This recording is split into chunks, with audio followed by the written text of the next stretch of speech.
ஆனா இது வச்சுக்கிது ஆளே இல்லைல்ல, எந்த சாப்பாடுமே வச்சுக்க முடியாது. அதுதான் தொட்டுக்க ஊறுகாய், ஐஸ் பிரியாணி, தொட்டுக்க ஊறுகாய். ஆமா, பிரியாணிக்கு ஈக்குவலா என்ன வர முடியுமா? அதனால ஐஸ் பிரியாணி இது பேரு.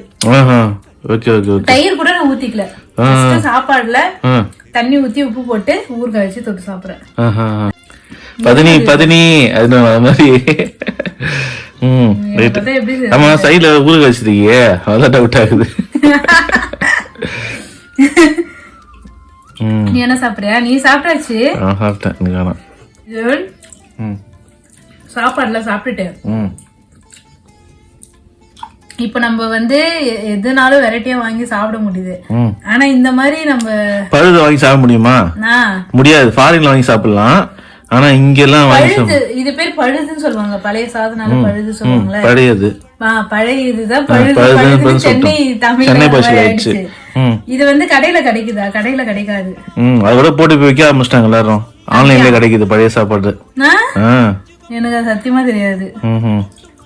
கூழு, கஞ்சி, சாப்பாடு சாப்பிடறதுக்காகவே இப்பெல்லாம் கொஞ்சம் சாப்பாடு கொஞ்சம் எடுத்து வச்சுட்டு நைட்டு தண்ணி ஊத்தி வைக்கிறேன். தண்ணி ஊத்தி வச்சுட்டு தயிர் ஊத்திட்டு சின்ன சாம்பார் வெங்காயம் கட் பண்ணி சாப்பிட்டா, வெங்காயம், பச்சை மிளகாய், இதுக்கு சைட் டிஷ் செமையா இருக்கும். இதுக்கு எல்லாமே நல்லா இருக்கும். கருவாட்டு குழம்பு, மீன் குழம்பு, அதெல்லாம் ஞாபகப்படுத்துறேன். வெறும் ஊறுகாய் வச்சு சாப்பிட்டுட்டு இருக்கேன் இப்போதைக்கு.